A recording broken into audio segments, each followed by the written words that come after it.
जय श्री राधे कृष्ण। आप सभी का आपके अपने YouTube चैनल पे बहुत बहुत स्वागत है। आइए आज आप सब सुनेंगे अधिक मास पुरुषोत्तम मास महात्म्य कथा में 19वें अध्याय की कथा। अब तक आपने पिछले अध्याय कथा को नहीं श्रवण किया हो तो हमारे चैनल पे वीडियो अपलोड है, आप वहां से जा करके पिछले अध्यायों का कथा श्रवण कर सकते हैं। हिंदू धर्म में अधिक मास का बड़ा ही विशेष महत्व माना गया है।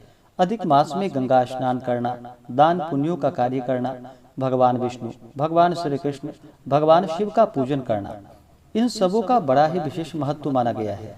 अधिक मास के दौरान जितने भी पुण्य कार्य किए जाते हैं उसका कई गुना पुण्य फल प्राप्त होता है।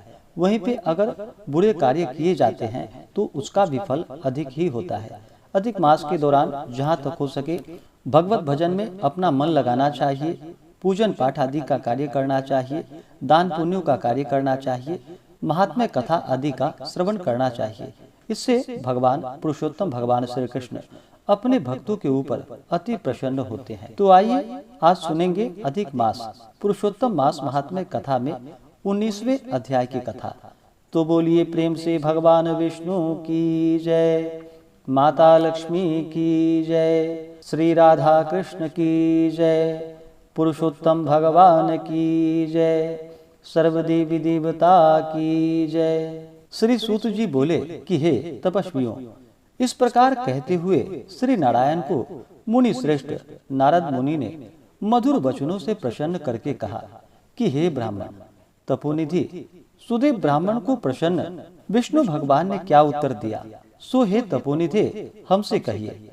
श्री नारायण बोले, इस प्रकार महात्मा सुदेव ब्राह्मण ने विष्णु भगवान से कहा कि भक्तवत्सल, विष्णु भगवान ने वचनों द्वारा सुदेव ब्राह्मण को प्रसन्न करके कहा।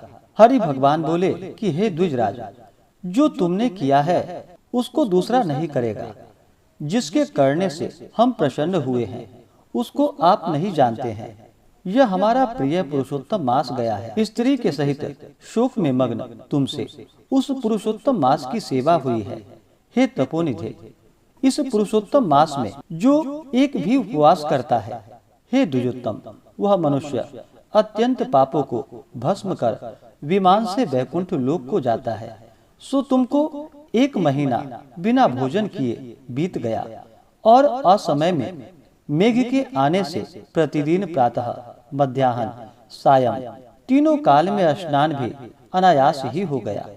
हे तपोधन, तुमको 1 महीना तक मेघ के जल से स्नान मिला और उतने ही अखंडित उपवास भी हो गए। शोक रूपी समुद्र में मग्न होने के कारण ज्ञान से, शक्ति से हीन तुमको अज्ञान से पुरुषोत्तम का सेवन हुआ। तुम्हारे इस साधन का तौल कौन कर सकता है। तराजू के एक तरफ पलड़े में वेद में कहे हुए जितने साधन हैं उन सबको रखकर और दूसरी तरफ पुरुषोत्तम को रखकर देवताओं के सामने ब्रह्मा ने तोलन किया और सब हल्के हो गए। पुरुषोत्तम भारी हो गया। इसलिए भूमि में रहने वाले लोगों से पुरुषोत्तम का पूजन किया जाता है। हे तपोधन, यद्यपि पुरुषोत्तम मास सर्वत्र है, फिर भी इस पृथ्वी लोक में पूजन करने से फल देने वाला कहाँ है। इससे हे वत्स, इस समय आप सब तरह से धन्य हैं, क्योंकि आपने इस पुरुषोत्तम मास में उग्र तथा परम दारुण तप को किया। मनुष्य शरीर को प्राप्त कर जो लोग श्री पुरुषोत्तम मास में स्नान, दान आदि से रहित रहते हैं, वे लोग जन्म जन्मांतर में दरिद्र होते हैं। इसलिए जो सब तरह से हमारे प्रिय पुरुषोत्तम मास का सेवन करता है वह मनुष्य हमारा प्रिय, धन्य और भाग्यवान होता है। श्री नारायण बोले, हे मुने, जगदीश्वर हरि भगवान इस प्रकार कहकर गरुड़ जी पर सवार होकर शुद्ध वैकुंठ भवन को शीघ्र ही चले गए। सपत्नीक सुदेव शर्मा पुरुषोत्तम मास के सेवन से मृत्यु से उठे हुए सुखदेव पुत्र को देखकर अत्यंत दिन रात प्रसन्न होने लगे।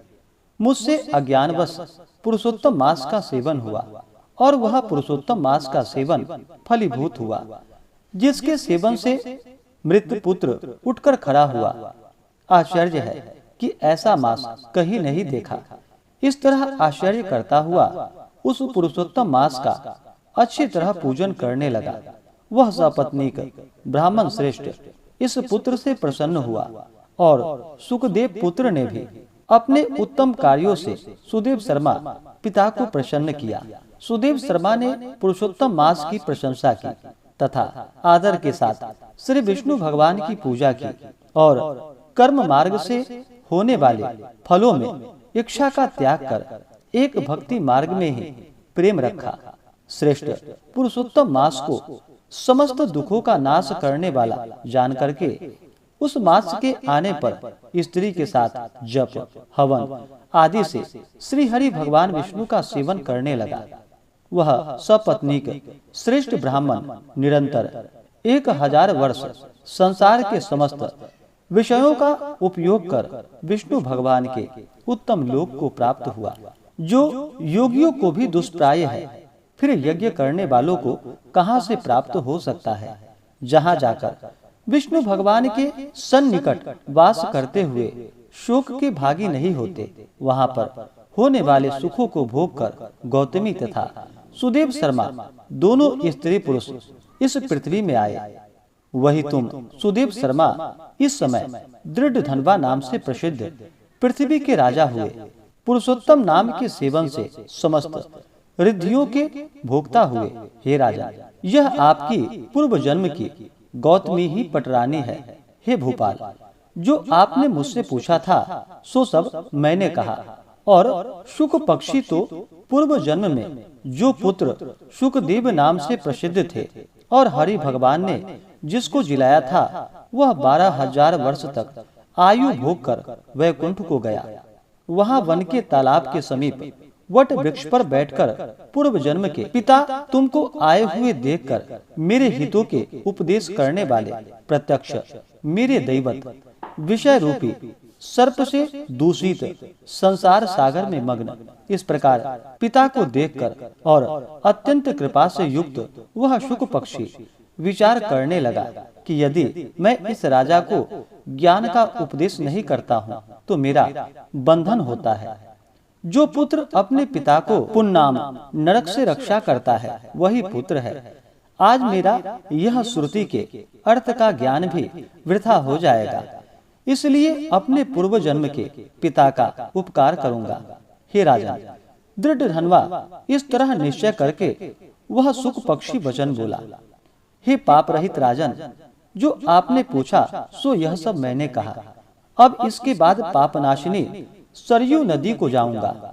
श्री नारायण बोले कि इस प्रकार बहुत समय तक उस प्रसिद्ध यशस्वी राजा दृढ़ धनवा के पूर्व जन्म का चरित्र कहकर जाते हुए वाल्मीकि मुनि की प्रार्थना कर असंख्य पुण्यवान राजाओं का राजा वाल्मीकि मुनि को नमस्कार करता हुआ कुछ बोला। इस प्रकार से श्री बृहन्नारदीय पुराणे पुरुषोत्तम मास महात्म्य कथा में 19वें अध्याय की कथा पूर्ण हुई। तो बोलिए प्रेम से भगवान विष्णु की जय, माता लक्ष्मी की जय, श्री राधा कृष्ण की जय, पुरुषोत्तम भगवान की जय, सर्वदेवी देवता की जय। इसके आगे की कथा जो कि आप अगले अध्याय में सुनेंगे। इसी प्रकार से कथा को सुनने के लिए चैनल पे अगर आप नए हैं तो चैनल को लाल बटन दबा करके सब्सक्राइब करें, साथ में बेल आइकन घंटी को दबाएं ताकि मेरे वीडियो का नोटिफिकेशन आपको समय से मिलता रहे। वीडियो को लाइक करें, शेयर करें। सुखी रहें और स्वस्थ रहें। जय श्री राधे कृष्ण। धन्यवाद।